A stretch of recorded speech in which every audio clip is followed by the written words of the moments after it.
Hi, thanks for joining me for week 2 of Sunday school and the learning of the Beatitudes. So while we get ready for our lesson today, I want to ask you a question. What is the tallest thing you have ever climbed? Think about that. Pause this video, grab your nearest grown-up, and ask them what is the tallest thing they've ever climbed. Today, we learn some of Jesus's most important lessons. Jesus has been spending a lot of time healing people. In addition to their physical hurts and pains, Jesus saw people also had broken hearts and unsteady hope. After healing so many people, Jesus decided to care for them in another way. So he led the people who had been following him to a mountain. Mountains had special meaning in Jesus' time. People believed mountains were holy places to connect with God, maybe because they reached so high up into the sky. Let's go up and see how high we can reach. You ready? Reach your arms up really high, really high, really high. Yeah. Not nearly as big as a mountain, is it? There are lots of stories in the Bible that have to do with mountains. And they have meaningful connections with God on a mountain. And I'm wondering if you can think of anything.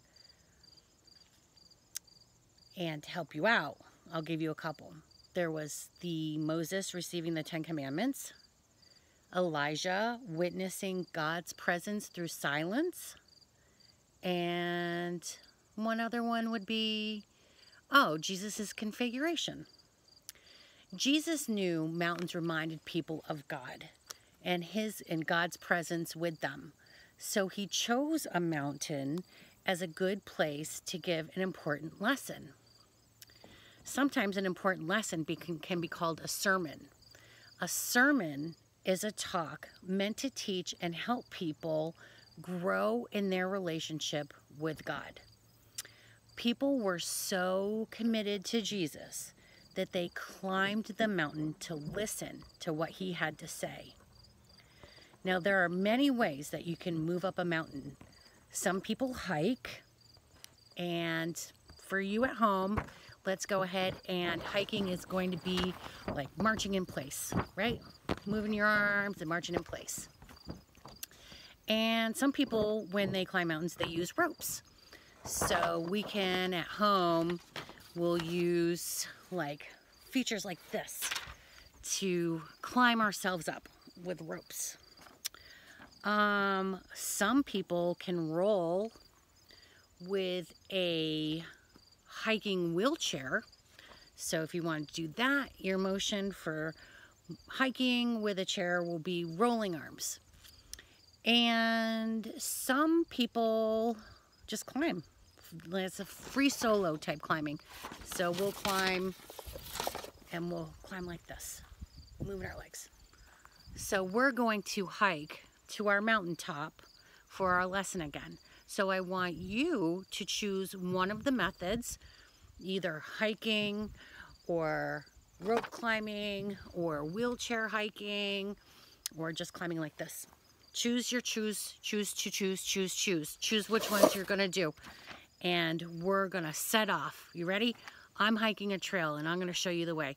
So let's go see. Let's go. Let's go. Come on. Let's go. Come on. Let's go.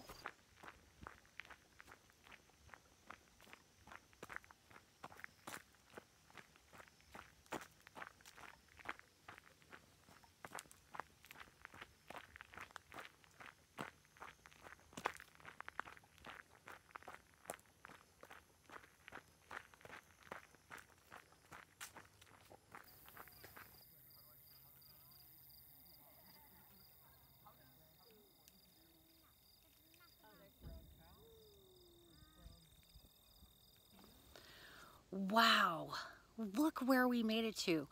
Isn't that an absolutely spectacular view? You did a great job climbing that mountain.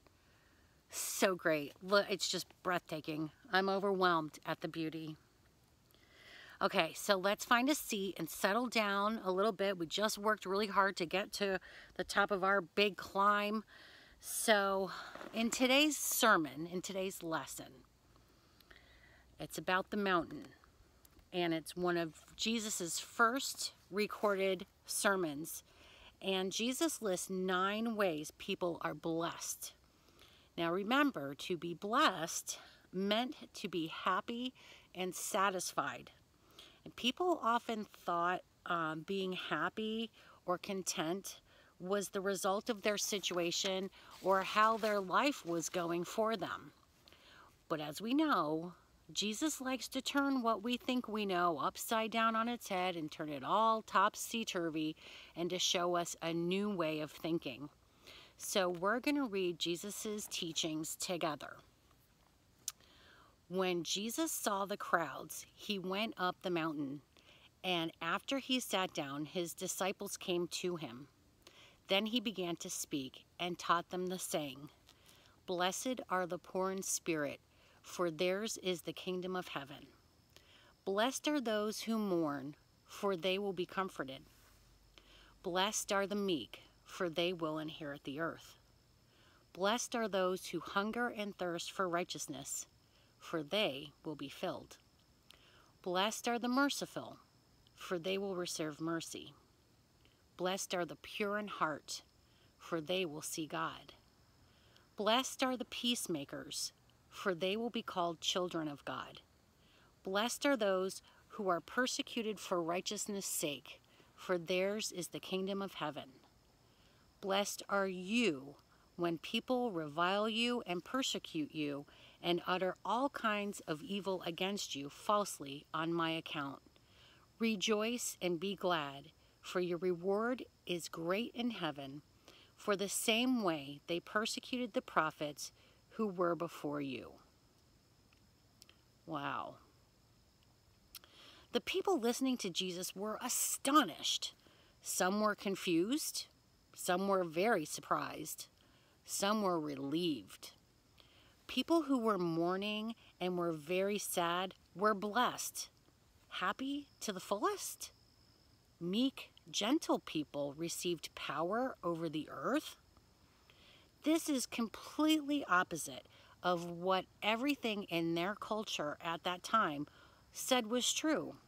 Their culture told them that power and possessions were what made that person happy or were blessed to have lots of stuff.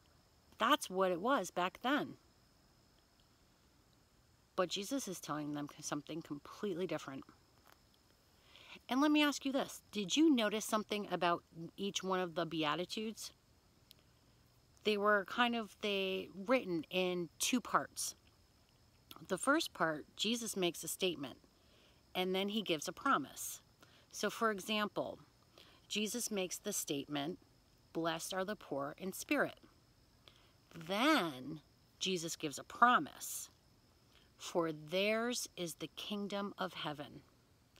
In each of these verses, Jesus names a group of people we wouldn't think of as happy or content, but then he offers them a promise for healing and hope right now, just not in the future.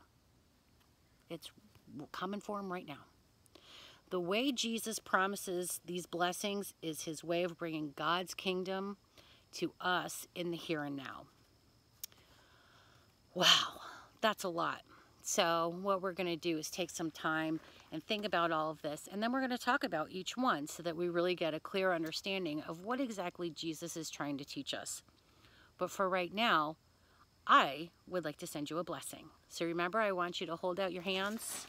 Hold out your hands. And I'm going to send a blessing, and it's going to land right there. And when it's all done, I want you to take it and hold it in your heart. Okay? All right, here we go. I would like to bless you. A blessing is something you receive. So again, we're going to open our hands, and you're going to receive it, and you're going to take it into your heart. You are blessed because you follow the way of Jesus, all the way up to the top of the mountain, When we follow Jesus, we are blessed with good wisdom. Okay, so here is your coloring page for today, or this week, or whenever you want to do it. And it has some questions on it that you can talk to with your friends, family, your grown-ups. And so one of the questions is, what surprised you about Jesus' sermon? Or what do you think it means to be blessed? So there are some good questions, and if you get your coloring done, it would be great if you could give it to your grown-up and they can take a picture of it and send it to me, or post it on our website, not our website, our Facebook page, or whatever you want. I would love to see what you guys are creating, because I'm sure it is amazing. So our next activity, if you choose to do so, is really all about climbing. Because I don't know about you, but my climbing up here was exhausting. And you guys did a great job getting up here. So imagine if you were really climbing a mountain, a huge mountain, a massive mountain. What challenges might you have? What problems or issues or complications might you have to face? What blessings might you experience?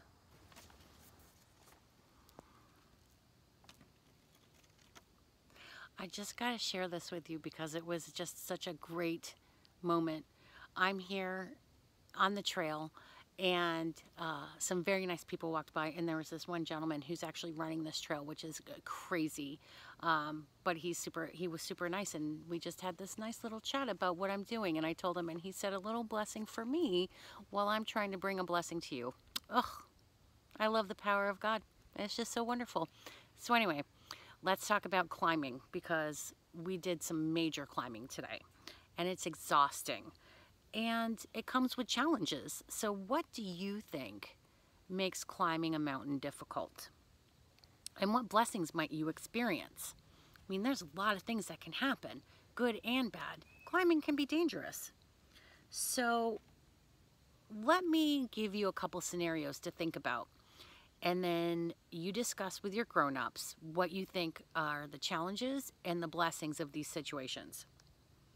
You start a hike at 5 a.m. before the sun comes up. Well, I'm going to tell you, my challenge, I think, would be that it's because it's dark. And, you know, trails have roots and stones and logs and all kinds of stuff. So it could be a little bit dangerous. So you'd have to have like a flashlight or something. But the blessing, the first thing that I can think of, is that you would get to see probably one of the most glorious sunrises ever. How about if you've been hiking and your legs get sore, or you don't have any music, so there's nothing to listen to? How about if your friend or family don't hike as fast as you do? Oh my gosh, what if it starts to rain? Thanks for joining me once again. It was so much fun having you with me, and I can't wait to see you next week. So I'm going to end with a prayer. Okay? Join me in prayer. God of hope, thank you for encouraging our hearts and strengthening our spirit with your promises. Help us live your way as merciful, pure in heart peacemakers who bring your kingdom to earth here and now. Show us who need your hope today and lead us to share it. Amen. Thanks again for spending some time with me. It's been great, and I hope to see you next week. Have a wonderful, wonderful week. I love y'all. Take care. Bye-bye.